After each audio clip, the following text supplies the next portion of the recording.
তারেক রহমান সাহেবের নেতৃত্বে আমরা বৈষম্য বিরোধী আন্দোলনের পরে মানুষের জন্য সংবিধানের যে মানবিক সংস্কারগুলি আমরা করতে চাই সেটা হলো আমাদের 31 দফা বিএনপির।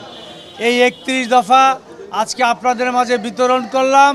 এটার মাধ্যমে আগামী দিনে এই সংস্কারগুলি হলে দেশে যে সংবিধান সৃষ্টি হবে, সংস্কার হবে, ইনশাল্লাহ আগামী দিনে কেউ আর আপনাদের ভোটের অধিকার থেকে হরণ করতে পারবে না। বাংলাদেশের স্বাধীনতা, সার্বভৌমত্ব এবং গণতন্ত্র নিয়ে মস্করা করতে পারবে না স্বৈরাচারী হাসিনার মতো। সেই কারণে মানুষের জন্য সংবিধান, সেইটা প্রণয়নের জন্যই আমরা 31 দফা দাবি দিয়েছি এবং সংস্কারের কর্মসূচি তারেক রহমান সাহেবের নেতৃত্বে আগামী দিনে ইনশাল্লাহ বিএনপি ক্ষমতায় যাবে। আপনাদের ভোটে ক্ষমতায় গেলে এই 31 দফা সংস্কার বাস্তবায়নের মাধ্যমে মানবিক একটি রাষ্ট্র হবে, যেখানে কোনো বৈষম্য থাকবে না। ইনশাল্লাহ আগামী দিনে তারেক রহমানের নেতৃত্বে বৈষম্য বিরোধী একটি উন্নত বাংলাদেশ আমরা সৃষ্টি করব।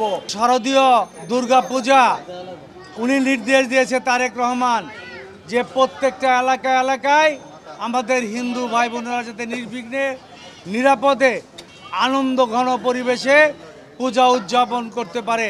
আমাদের প্রত্যেকটা নেতা কর্মী আমরা ইনশাল্লাহ এই এলাকায় বাড্ডা, ভাটারা, রামপুরা, হাতিরঝিলে আমরা প্রত্যেকটা পূজা মণ্ডে সুন্দরভাবে আমাদের হিন্দু সম্প্রদায়ের ভাইদের এই পূজা অনুষ্ঠানে আমরা সহযোগিতা করেছি।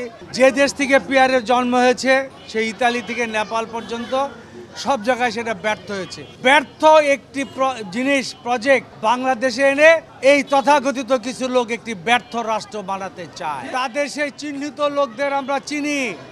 তারা ৭১ স্বাধীনতা বিরোধিতা করেছে, ৪৭ বাংলাদেশে স্বাধীনতার বিরোধিতা করেছে।